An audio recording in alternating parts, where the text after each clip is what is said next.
Aspetto che parta qua. Ok. All right. Welcome everyone. This is Alberto Di Minin and together with Andrea Tenucci. Ciao Andrea, come stai? Fine, thanks. Grazie Alberto. Hello Henry. Hi everybody. Hello. Ciao Andrea.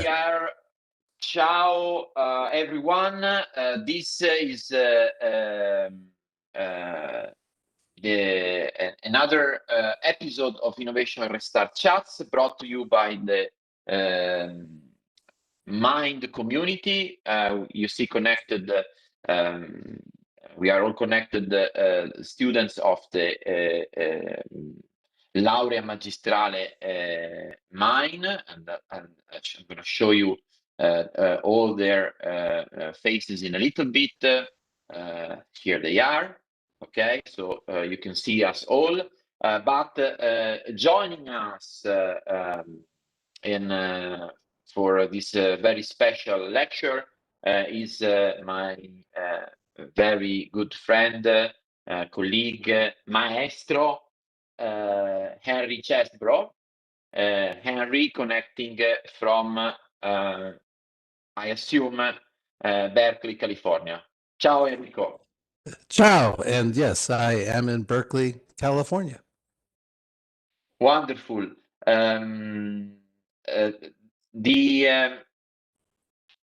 What we are going to do today, Henry, if you agree, not that you have much options, because well, you are our guest that will interview here today about what is new and noteworthy about open innovation. And we are going to animate this discussion a little bit to review some of the topics that we discussed during the innovation management course with my students, and something that to add a twist of difference to the many times we talk together with my great pleasure. You know that every time I'm trying to add something new to entertain you and entertain my audience. So if you don't mind, I would like to talk to you about the philosophy and practice of open innovation. I happen to review some of my readings on modern philosophy. So I will entertain you with some quotes from some of the most noteworthy thinkers that have nothing to do with business management, innovation, or open innovation. They probably never heard about open innovation. They probably never thought that we were going to apply their thinking to management studies. I hope they will not mind this exercise, but also we will blend it a little bit with practice. And if you keep your answer short, and I will keep my questions short as well, maybe we'll go through some, to a few questions, and we will have also students jumping in, or some of our guests. You see, Andrea Piccaluga just connected, and everyone, of course, is going to be welcome to ask questions. We have a chat function. Let me remind everyone, both here on WebEx, for those of us connected on WebEx, and on the YouTube channel. So those of you that are reaching out through that link that I shared on YouTube. So use that function to ask questions. Va bene? Everyone agrees about this. Andrea Picca, do you want to say hello? Can we start? I just want to say hello to Henry. Very nice to see you. I just want to listen to you. Thank you, Andrea. It's lovely to see you as well. Okay, allora, first question, Enrico. You coined a term, open innovation. You're probably familiar with that. What happened after you came up with this open innovation concept is that you have not only started an international school of academic scholars working on open innovation, but right now, if you go on LinkedIn, as you pointed me out on some of the slides of your presentation, it basically turns out that almost 70,000 people around the world have to do with open innovation. They claim they are expert in open innovation. They claim they are open innovators. They claim they had some experience in open innovation. What is it? Okay, did you create 67,000 jobs, or have you given the job title to these people? So let's, wonderful question to begin. I would say that I did not create open innovation as a practice. Indeed, the first book that I wrote that was published all the way back in 2003 was built on some in-depth case studies that when I wrote the book, I put these studies together and tried to look for some connections between them. And a case that was not in the original book was Procter and Gamble. And when I visited them in 2004, they were already very far along in a practice that they then called Connect and Develop. So instead of R&D, research and develop, they called it Connect and Develop, C&D. And when I talked to their CTO during my visit, he said, until we read your book, we knew that our process was working and we were getting good results, but we really didn't have a language to communicate it either inside our own organization or outside to our partners in the wider world. So in his estimation, what open innovation contributed was a language and a framework to make sense of the practices that were already happening. So that would be my short answer, Alberto. We co-created the 67,000 jobs. I did not do it individually, but there was nonetheless, I think, an important contribution. All right, wonderful. I told you we were going to blend practice with philosophy, and something that makes me think about open innovation and in innovation in general is the concept of discovery, for sure. No, and if we fly to Argentina, we find an academic philosopher, historian, and theologian called Enrique Dussel, and he's well known for the philosophy of liberation.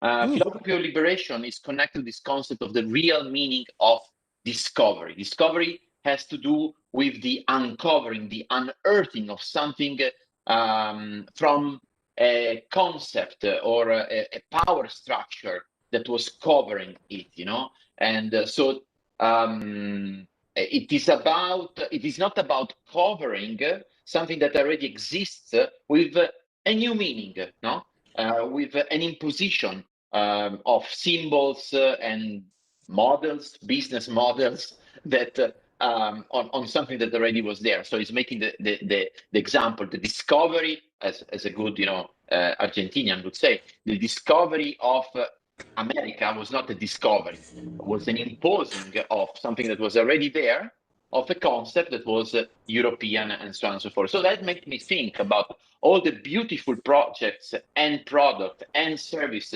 that we discuss as innovation success.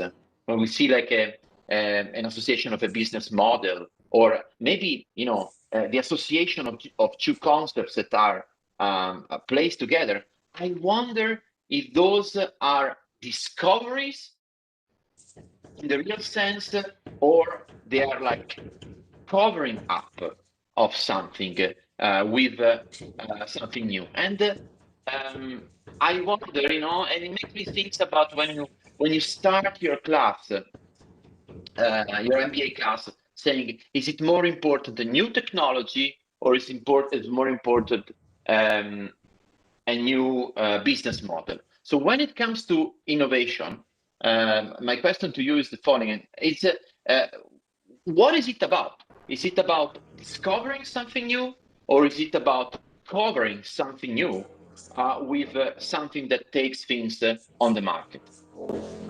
And I will point out that you want me to keep my answer short. Yes, please. So, a philosopher of science, not the Argentinian, that has been influential in my own thinking is Thomas Kuhn, who wrote a book back in 1972 called The Structure of Scientific Revolutions.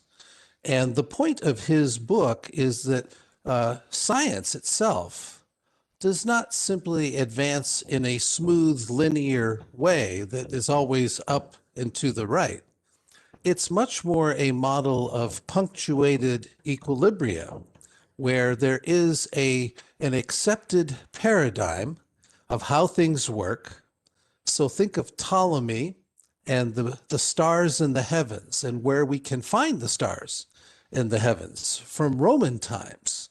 And it was a very rigorous, charted, empirical account of how the stars move in the heavens, and the Earth was at the center. In the time of Galileo, we have better ability to grind glass and create lenses that allow us both to see microscopically things that were previously unseen and look into the heavens and see much more clearly things that were much more distant. So this is missing to me in the Argentinians' account. There's no account of new technology, the ability and tools to allow us to do new things better. So that would be my first point.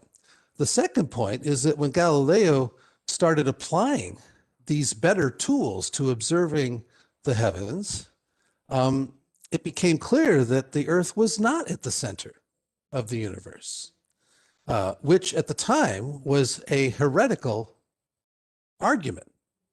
And it did directly challenge the power structures of the day, not least the Roman Catholic Church.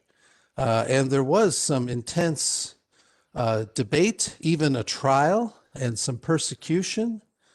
So some of the dimensions of the Argentinians' philosophy were indeed present in this moment, but happily it ended with a new paradigm, a heliocentric paradigm where the sun was placed at the center of the universe. So there was an earlier paradigm that was overthrown by the new paradigm.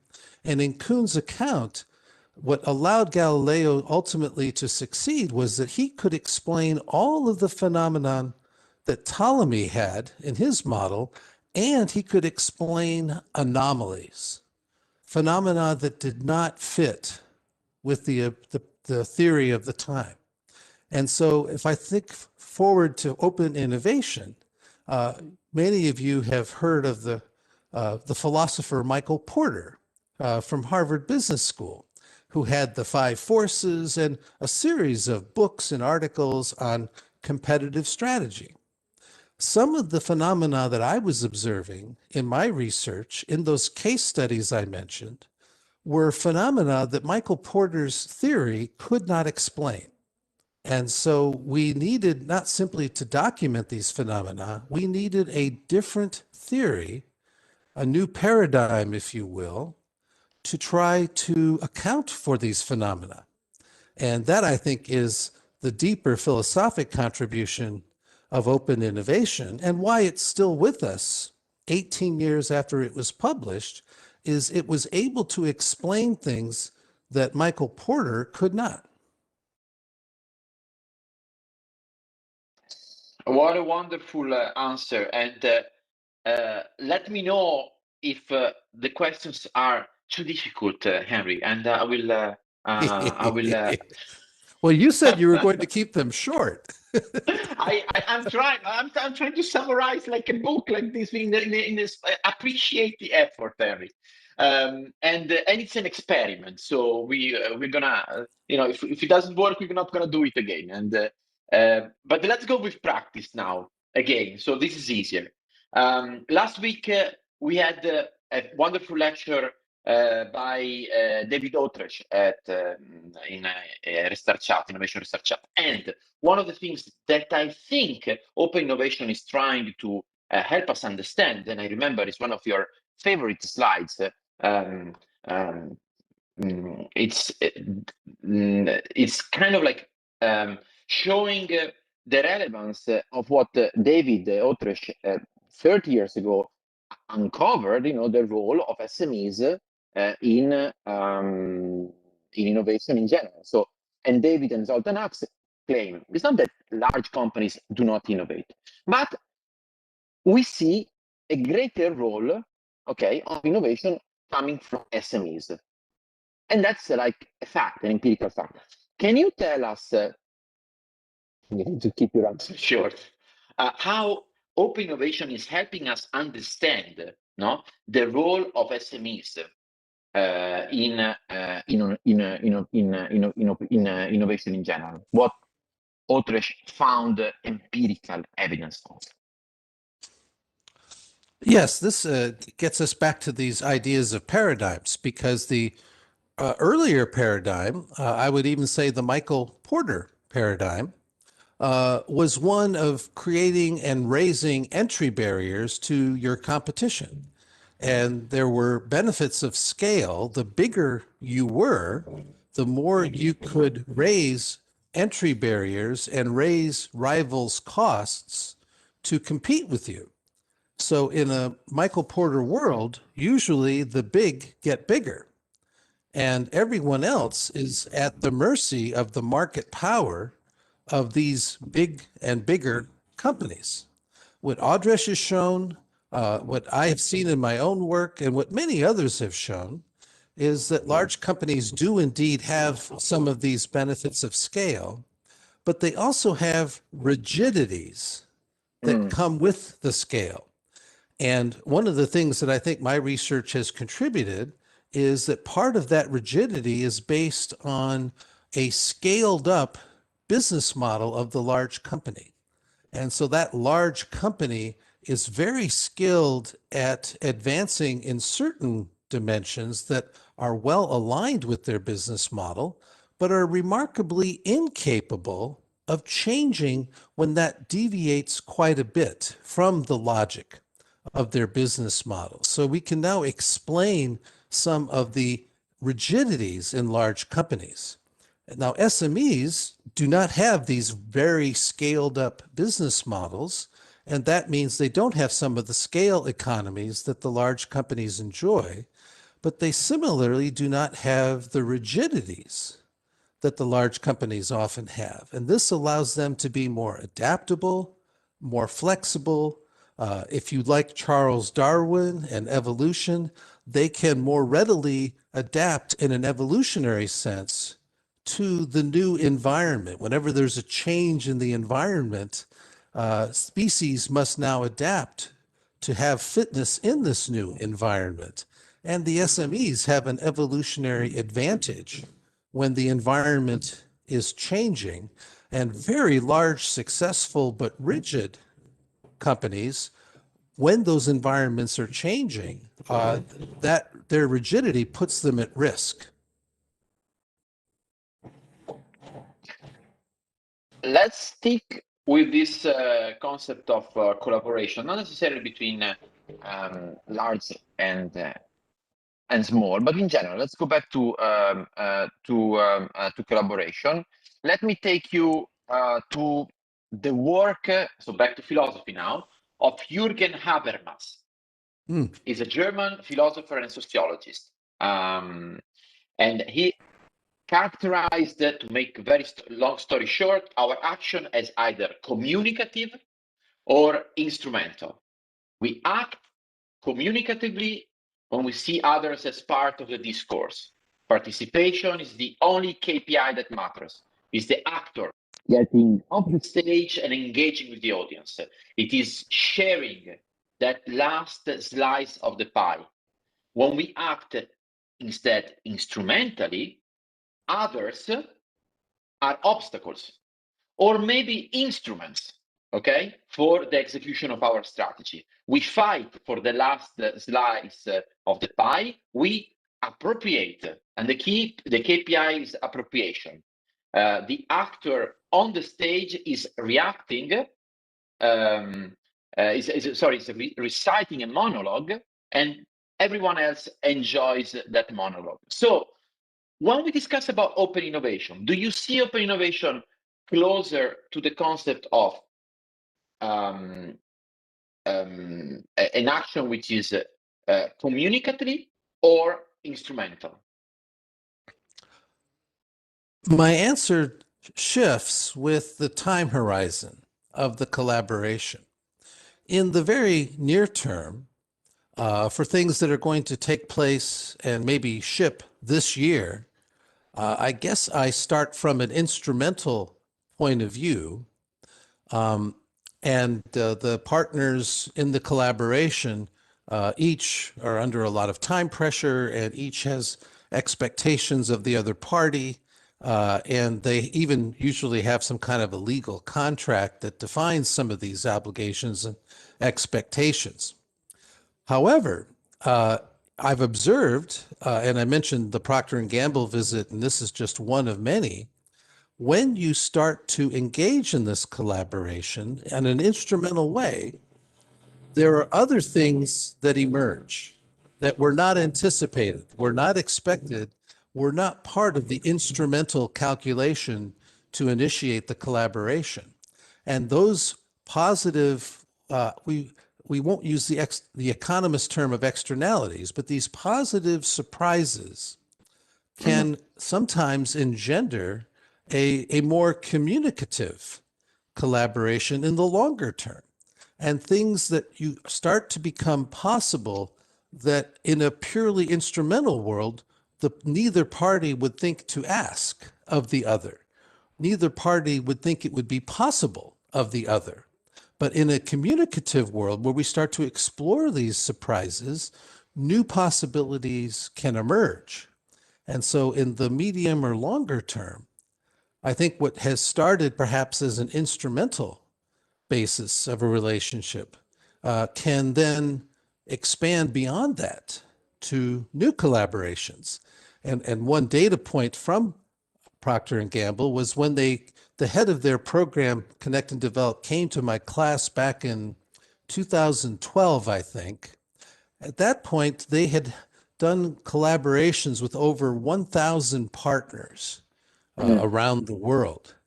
What was interesting is that more than 600 of those partners had done repeat collaborations with Procter & Gamble. So it wasn't just a one-time, one-shot interaction. For the majority of them, there were multiple engagements. And so that's the one empirical data point for my answer to you. Yeah, and indeed, it shows very well a little bit the fact that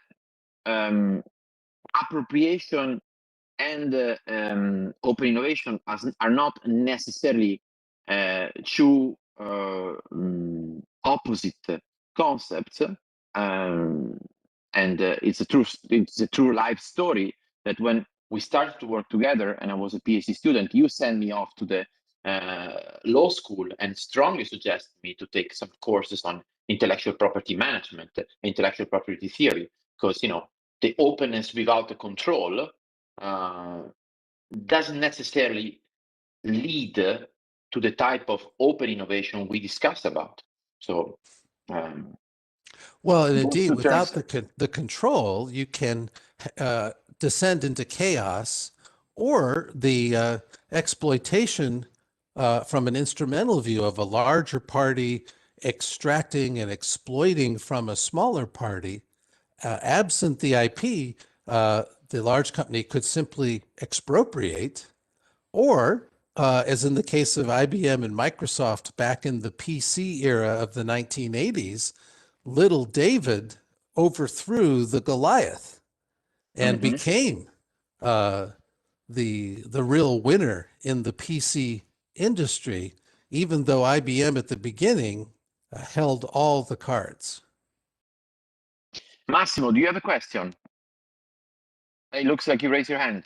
Yes, please. Thank you, Alberto. Well, just the question during the question before, Henry pointed out the differences between a large firm and small and medium enterprises in terms of reacting and in terms of understanding new business model, new businesses, and how technology can change your business model. And it reminds me the concept of disruptive innovation brought by Christensen. Yes. Is there any relation, Henry, between what you said before and the concept of disruptive versus sustained innovation? Yeah, Massimo, I think your observation is correct. Alberto knows, but the rest of you don't know that I used to teach at Harvard Business School for 6 years.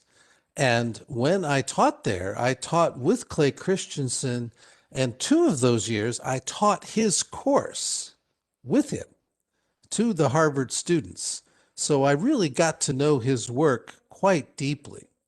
And there is, I think, a strong connection, particularly around the business model, because in Christensen's account of disruption, the large company that is disrupted and incapable of responding to the challenge, the incapability results from the fact that this disruptive technology is very unattractive to the large company because it requires a change in the business model, and the things that are highly valued in the original model are now not so important, and new things might be valued in the disruptive technology for which the large company may not be well suited.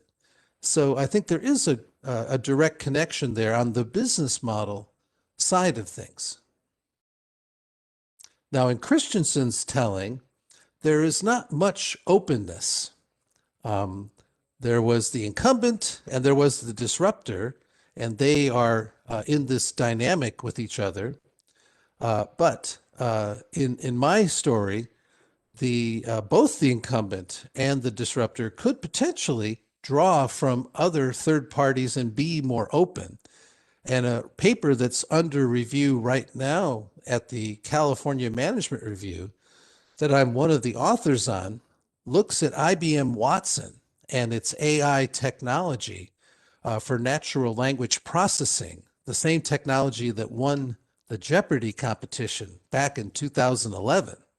IBM took this technology and commercialized it in the healthcare market, and particularly identified the area of cancer treatment as the best application of the Watson engine that they had built. But it turned out that this was largely a failure, as our paper documents.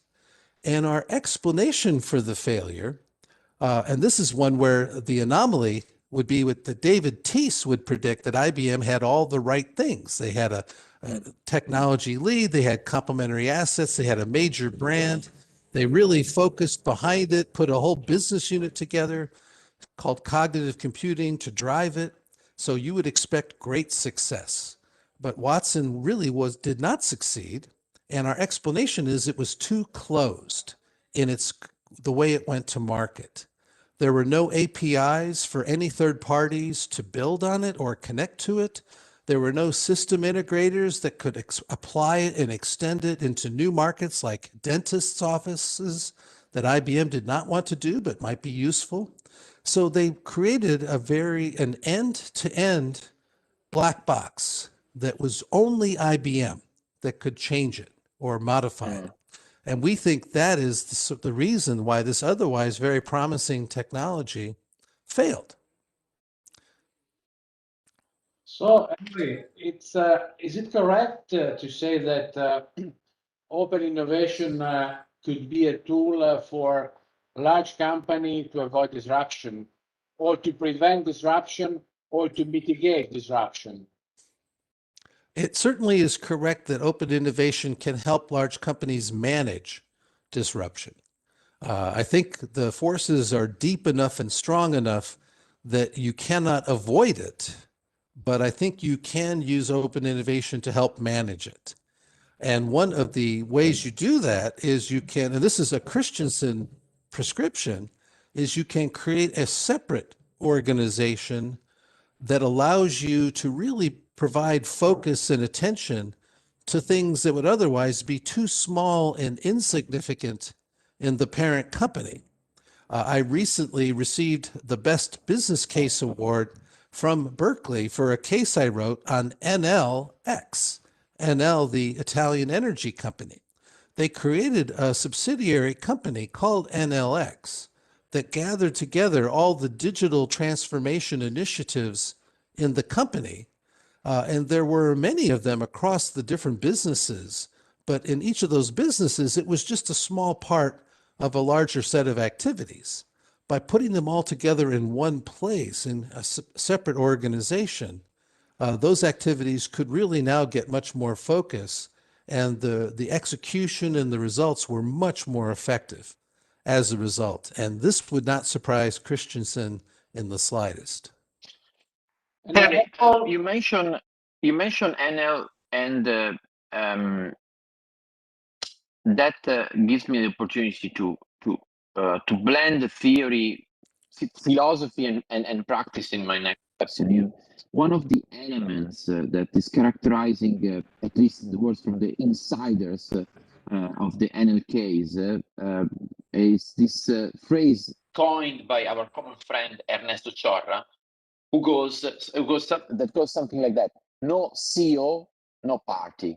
Which means, well, if you do not have a unifying, absolute leadership, it's very difficult to execute on an open innovation project like the one that you described with NL and NLX. That phrase, no CEO, no party, I wanted to contrast you that phrase with what were the words of an Italian philosopher this time, Gianni Vattimo, who coined the word il pensiero debole, no? The weak thought, saying that the weak signals coming from the rejection of that there is an absolute unifying strategy should be the ones that we need to keep in mind to advance. Absolute truth, absolute leadership can be dangerous, misleading, and prevent actually change. And so he's interpreting history as a collection of interpretation, pensieri deboli, weak signals that accumulate over time. So his point being, let's remain open to these weak signals. What is it? In the implementation of a successful innovation strategy, should we trust Ernesto and his no CEO, no party, or should we go with a more democratized view of innovation? So this question is indeed very philosophical and quite deep, because it's a question that asks, how is it that organizations change? And we could say, how do societies change? And I think there is some change that can happen from the top down, as Ernesto is saying. But if we look deeper, I think, where does the CEO get her notion of what the future should be? And the CEO is usually a very distracted person with a lot of balls in the air and a lot of people to manage and a lot of responsibilities to balance. So that person usually, if we look deeper, they too need to find those weak signals. So although I think a lot of change from a visionary leader like a Francesco Starace at NL Starace has done some wonderful things and has built a team of people to do wonderful things at NL. I think I come down on the weak signals side of this in general, that we have to be attuned to and listen for those weak signals. And notice that in the engineering discipline, they have this idea of noise. So there's a signal, and then there's noise around the signal. And it's the noise that makes it hard to discern the signal. And so you create filters, you create amplifiers, you create ways to try to interpret the information coming to you. In a very large company, I think people and companies tend to filter for the information that reaffirms and confirms the way that they have organized themselves.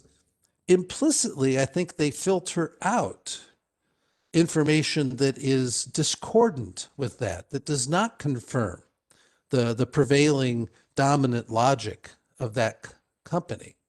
And this is, I think, the opportunity for the SMEs, for the startups, is that even though the noise is being propagated throughout society, throughout the system, organizations are filtering for certain things, filtering out other things. Other organizations, usually much smaller organizations, who don't have those same biases and filters, can see things before they're actually recognized and acted on by the larger organizations.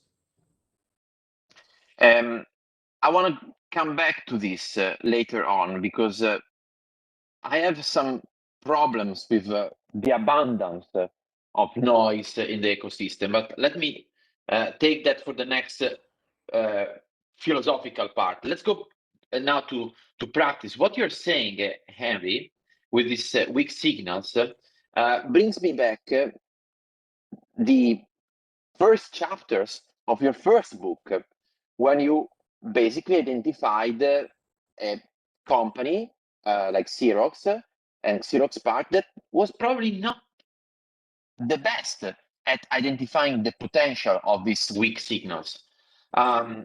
Since then, and especially now in your latest book, you tell us we need to look out to failure cases, okay, to understand really the essence of open innovation. Is there like a new Xerox failure story that you have unearthed that you would like to share with us live in a publicly recorded session with people that you have never seen before, and with me? Well, I think Alberto, you know well, Andrea also knows, I'm a pretty open person, and I have no fear of sharing with you live such a case. Before I share it, I would say that I and my academic colleagues who study open innovation, we have to be mindful of our own filters and biases. There are lots of studies done showing how wonderful open innovation is. I've written some of them. There are many, many more written by others. There is much less written about how open innovation can go wrong, when it might fail, when it did fail. And that's important because in any idea, back in 2003, open innovation was a new idea, and there were a lot of questions about what is it, how does it work, who's doing it well, what can we do to benefit from it, etc. But we're almost 20 years in now, and with the benefit of time, I think it's good science to say, what are the boundary conditions under which open innovation is going to work? What are the conditions that might cause it to fail? What are the limitations of this concept? And I think this is the spirit of your question. So let me now reveal to all of you in public on a recorded session, a very interesting, I'll pick two, a small company and a large company. Alberto had his previous question was no CEO, no party. The company Quirky was a startup with a CEO named Ben Kaufman that was a devout believer in open innovation. And he built a whole process that included crowdsourcing for new ideas for consumer products. The best of these ideas were chosen by Quirky. They actually did the manufacturing to turn these into actual products that they then distributed to consumers under the Quirky brand. And Quirky had quite some achievements. They raised $170 million in venture capital. They signed a strategic partnership agreement with GE, who also helped on some of the manufacturing and some of the distribution. And so we had a CEO who really believed it, and we had quite a party going. And yet, by 2015, Quirky filed for bankruptcy, and the company failed. So what does that tell us about open innovation? That we had strong CEO support. We raised a lot of money. We had important corporate partnerships and alliances. We had the crowdsourcing to help us find new products to sell to consumers, and it failed. So I think that's an interesting failure case. The second one I want to share with you is our friends at Procter & Gamble, who in the early 2000s with Connect and Develop were one of the exemplars of good open innovation. And so much so that the CEO of the whole company in 2008 wrote a book talking about the successes of P&G in innovation. And he retired in a blaze of glory and had his book. They brought in a new CEO. The financial crisis occurred. And really, since the 2008 book, if you look at P&G's revenues, instead of revenues growing year over year, P&G's revenues have shrunk. The company's revenues today are smaller than they were in these days. And open innovation is fundamentally about organic growth, not least in revenue. And yet the exemplar that says, here's how you do open innovation, and here's the CEO's own account of it in the book, it too has not continued its track record of growth, but has instead had a bad stumble itself. And the second one, in some ways, is more disturbing than the first, because in business schools, we often think that if we can teach our students these new practices, once the companies get them, then happiness will ensue and they'll live happily ever after. So I've given you a small one and a large one. And indeed, the reason for writing this book that Alberto showed us, Open Innovation Results, is to think more deeply about when and how we get business results out of open innovation. And as I'm sharing with you now, you don't always get good business results out of open innovation. I just realized you didn't sign my copy, Henry.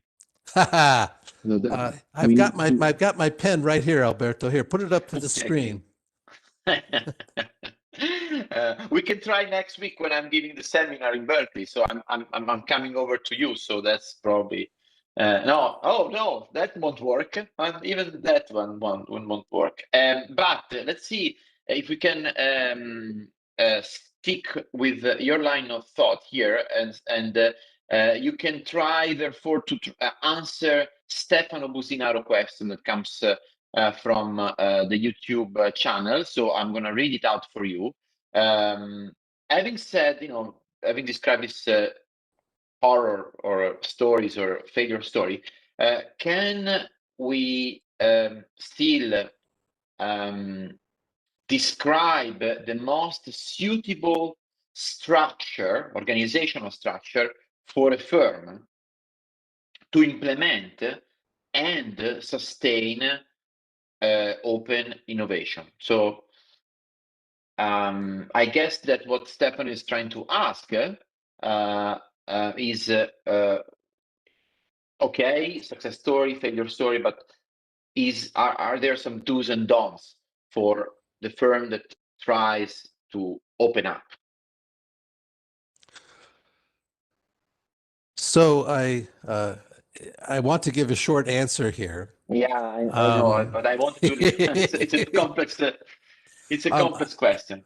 The short answer is I don't think there is a single set of best practices that if you do these, open innovation will succeed. And the P&G story is a good example of why I say this, because P&G checked all of the boxes. They were doing all of the right things. And then I think what happened is all of P&G's competitors, P&G was pretty public about what they were doing, and they were pretty effective. They had a famous HBR article in 2006 talking about this, and there were a number of conferences. And then the P&G people themselves retired, and many of them started working for some of the competing consumer products companies. Long story short, things that were quite differentiated in 2003 became fairly commoditized by 2010, let's say. So to really continue to innovate with open innovation, it wasn't enough to simply copy the practices that worked so well in 2003. You've got to continue to develop and advance and innovate.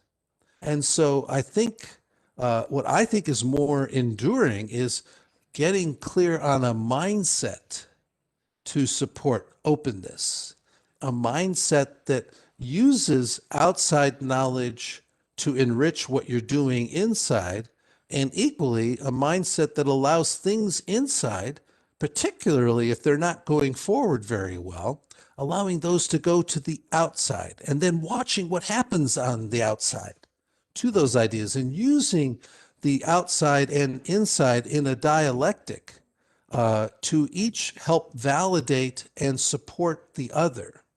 I think this mindset will be more enduring than any single set of practices will be. And when we get to the organizational structure, it's a similar idea. If we think about quality, back in the 1980s, most large manufacturing companies had quality departments inside the organization. And we learned that we need to design in quality from the beginning in the product development process. Today, most of those same companies no longer have quality departments, but the importance of quality hasn't been lost, but instead it's been embedded in the work practices across all departments in the organization. And so the structure and organization of these practices should and needs to evolve over time. There won't be a single set of practices that will endure over time. But the mindset, I think, is something that can help inform and keep alive the organization as it continues to evolve and adapt in new circumstances. Let's conclude this discussion about organization going to Natalia question that is in the chat. And she's also here. So Natalia, I'm not fully understand. I don't fully capture your question, but I think you're getting somewhere interesting. So why don't I leave you the floor and you ask the question directly?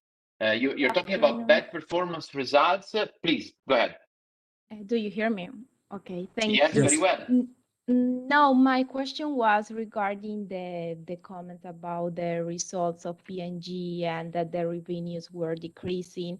So I was asking myself, like, maybe is that we are having a mismatch or the disalignment between how we measure open innovation and the KPIs that or the indicators that we use for measure the performance in companies that usually is annual revenues or profits or So maybe there's a misalignment, or how should we consider the metrics and indicators of open innovation and the company performance? Thank you. So, Natalia, I like this question very much. And I would say that in the companies that I engage with, I see this all the time. Henry, Every, sorry, this could also help the relationship between myself and Alberto. You know, I'm more from management accounting. I think our friends in management accounting can help us here. Because it's a very common practice of medium and large size organizations to have, usually on an annual basis, a set of key performance indicators, KPIs, that are used to measure and evaluate and often to reward the performance of the organization at the end of the year. And so the idea here is to give people clear, tangible indicators to help direct and guide their activities during the year. And if they perform well on these measures, they'll be well rewarded. So when I look at the KPIs, usually I see a deep connection between the logic of the business model in the company and those KPIs. An example from Clay Christensen's own research came from Intel, where the indicator of gross margin per silicon wafer was one of the KPIs for allocating production capacity. Right now, as you know, we're in the midst of a chip shortage around the world. And so which wafers do we prioritize and produce first? Since there's a shortage and we need more, there's a scarcity. So in Intel's system, those wafers that had the highest gross margin would be the ones that were made first. And this led directly to Intel prioritizing its microprocessors over its memory products. And pretty soon, the memory business could get little or no capacity.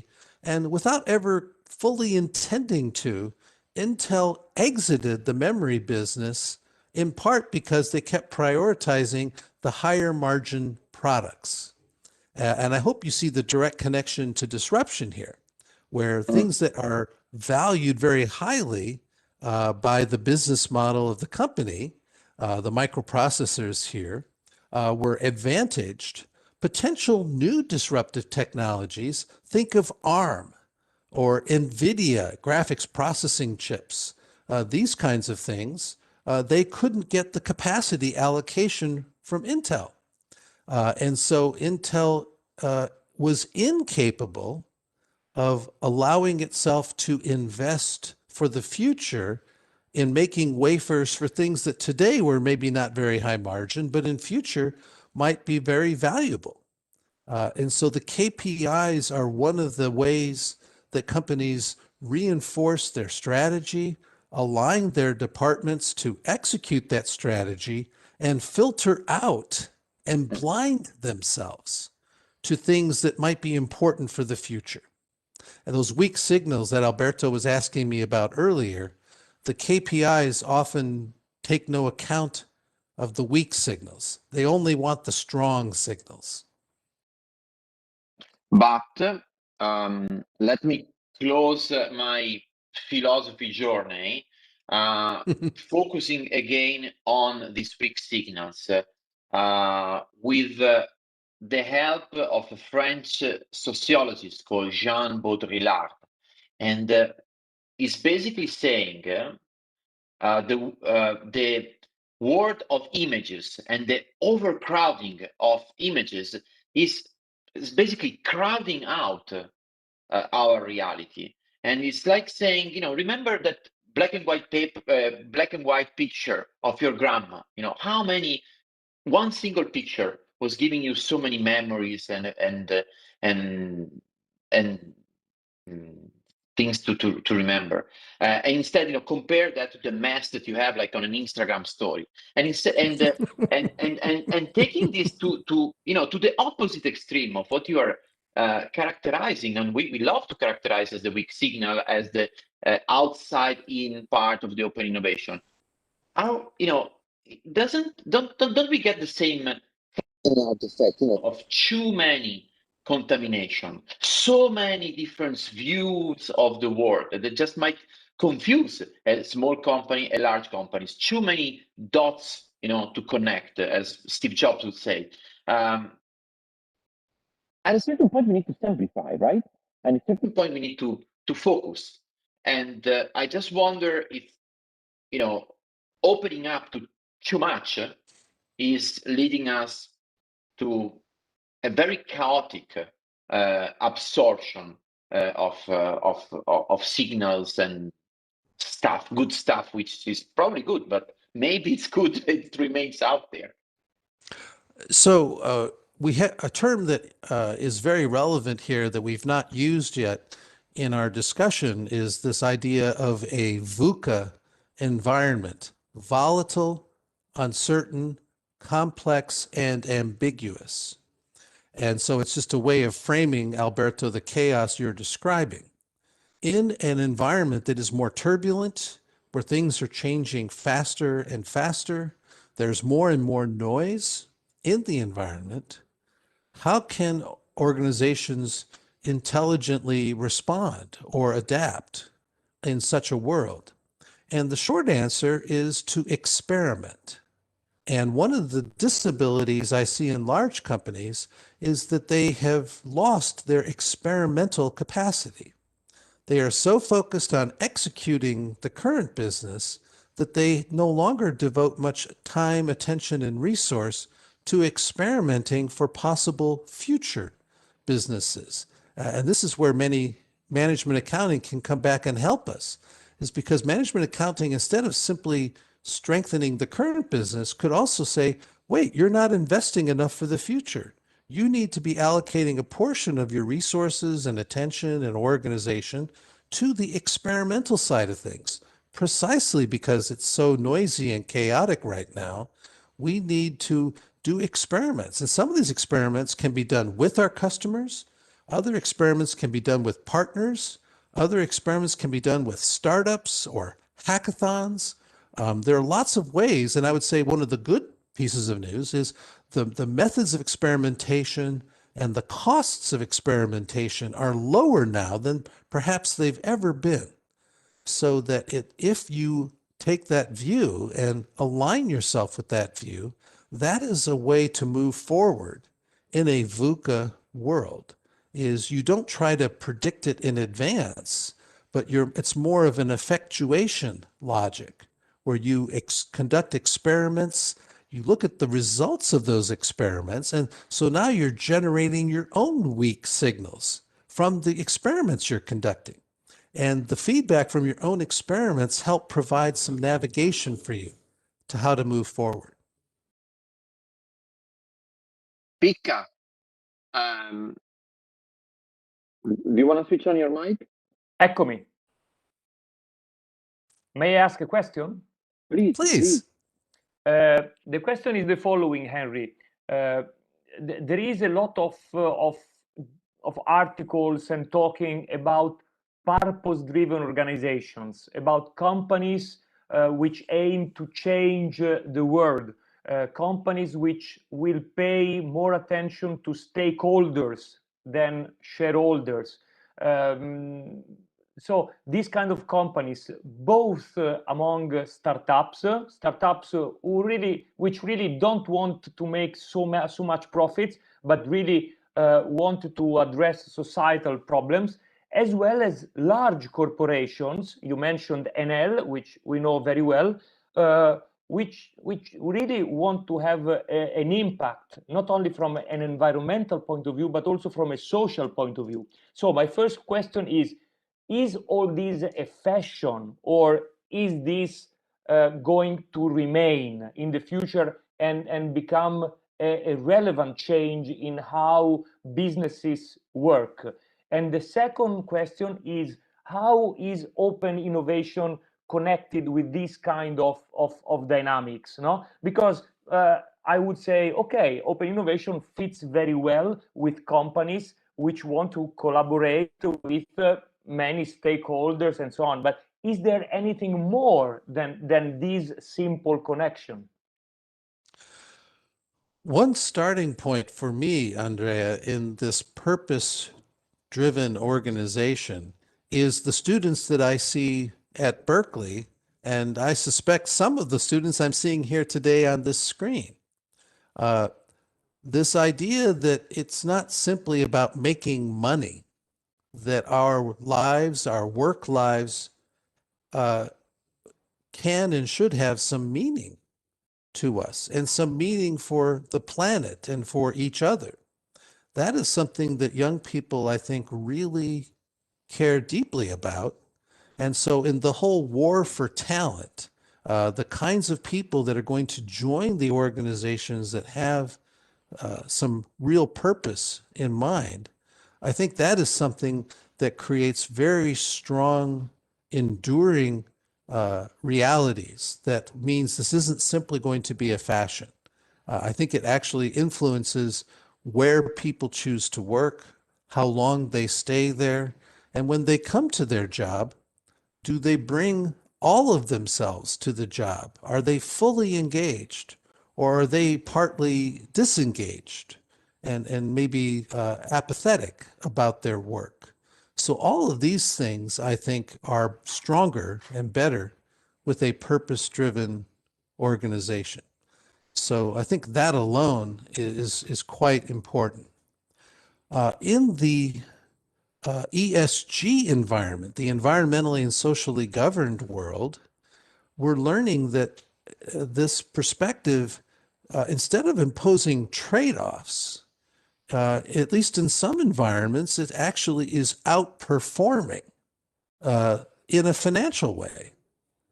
Some of the companies that are ostensibly just for the shareholder. There was a paper from a colleague of mine at Berkeley named Ross Levine looking at the stock prices of ESG-oriented companies compared to peers in their industry that were not espousing ESG in their communications to their stakeholders.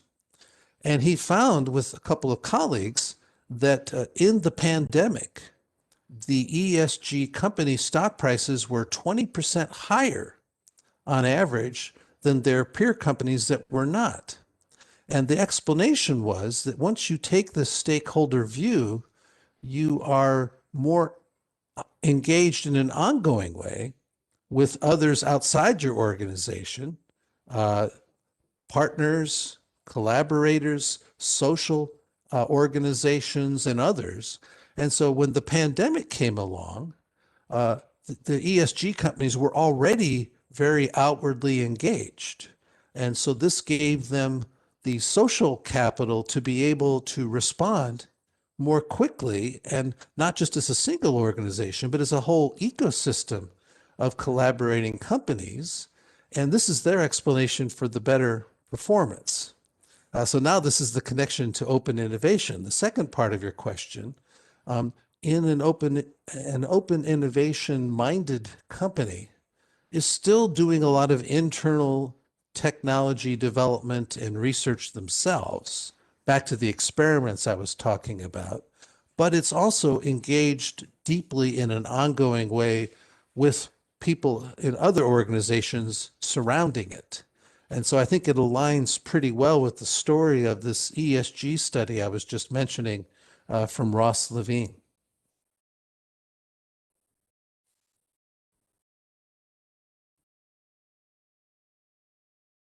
All right.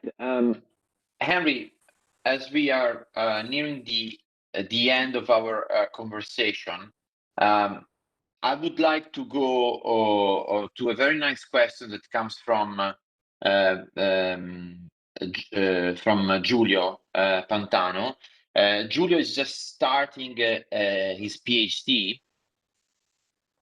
and basically is asking you what, in your opinion, are the most powerful forces and factors that are going to steer and influence innovation ecosystems, and specifically how these ecosystems could be useful to solve the society grand challenges. So I think that this is a question that is very much related to the discussion you were having right now with Andrea, and it's also giving us some advices to the people here connected that might want to pursue research in the open innovation field about where we want to focus our attention to.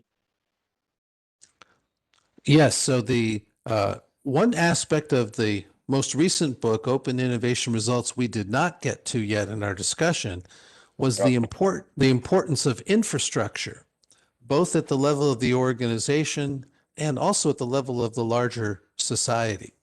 And I make the argument that in the 2007-2008 financial crisis that arose then, open innovation was a pretty new term. And I'm sad to say that I think some companies used the rhetoric of open innovation to simply cut internal R&D spending to save money to weather the crisis. And then when the crisis abated and markets began to return, some of these same companies lost some of their innovation capacity.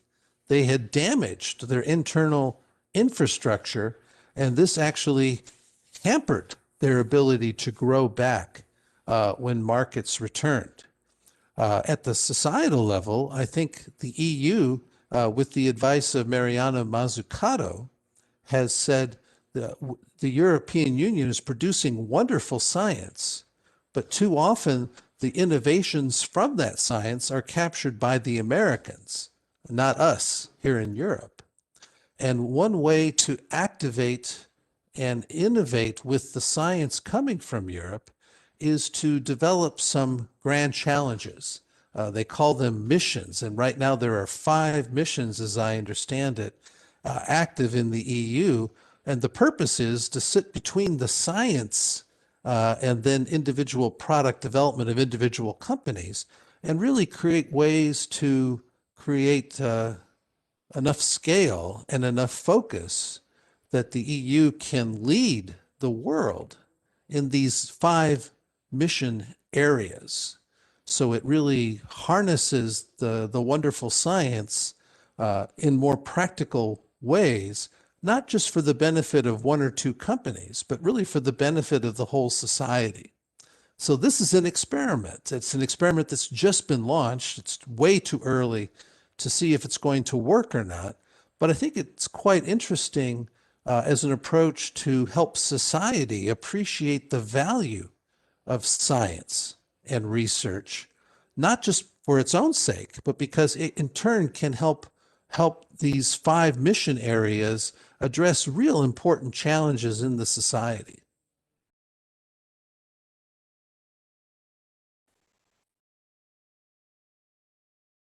Alberto, I'm not hearing you. Sorry, I muted myself. What a wonderful, Okay. what a wonderful way to close this this discussion. Please notice that that Henry has left his email address on to so if you have any further questions, it's fair to say that you can email Henry. Okay, and I was very happy to have you here, Henry, to discuss with us about what is new and noteworthy about open innovation. We tried this experiment about blending philosophy and practice of open innovation, so let me close by mentioning that yesterday we had the passing away of one of a very important Italian singer artist called Franco Battiato, and Franco Battiato, among his many other He's a wonderful artist. I'm so it's a reason for you to learn Italian, Henry. And I think he coined the best way to remember open innovation, which is I don't want to feel intelligent by confronting myself and watching stupid people. I want to feel that I am stupid when I am encountering intelligent people. So I hope we all feel that way somehow in our life. We feel a little bit stupid when we are encountering smart people. We are definitely trying to encounter smart people in this innovation restart chats. And Henry, thank you so much for your time and generosity today. And have a wonderful rest of the morning and the day in California. Well, Alberto, thank you. Andrea, thank you as well. And I do want to say that I am very hopeful that I will be back in Italy this fall. I am on a part-time basis a professor at Lewis University down in Rome, and I hope to be back this fall. And in December, we're also going to have our next World Open Innovation Conference that really brings together a community of hundreds of scholars and people from industry. This year, it will be in Eindhoven at the high-tech campus that used to be Philips' internal R&D center. And in a very open innovation way, they have torn down the security fencing and they've opened up the campus so that the same square kilometer of real estate that used to house 1,500 internal researchers now houses more than 7,500 scientists and engineers from more than 75 different companies. That will be the location of the World Open Innovation Conference in December. So my thoughts are very much not just about innovation in the U.S. I'm very interested in innovation in Europe, innovation in Italy, and delighted to have the time with you here today. Wonderful, wonderful, Henry. So let's see each other in again in Europe, either in Rome or Eindhoven. Wonderful to see everyone here. Grazie mille a tutti, and have a nice evening here in Italy. And ciao, Henry. Bye, ciao Henry. Ciao, ciao. Enrico, thank you. bye-bye. Ciao, ciao. Bye. Thank you. Grazie.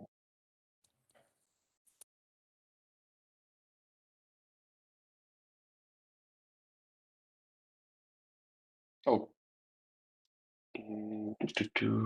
Ciao, ciao Henry. Ciao, ciao, ciao a tutti. Ciao Andrea.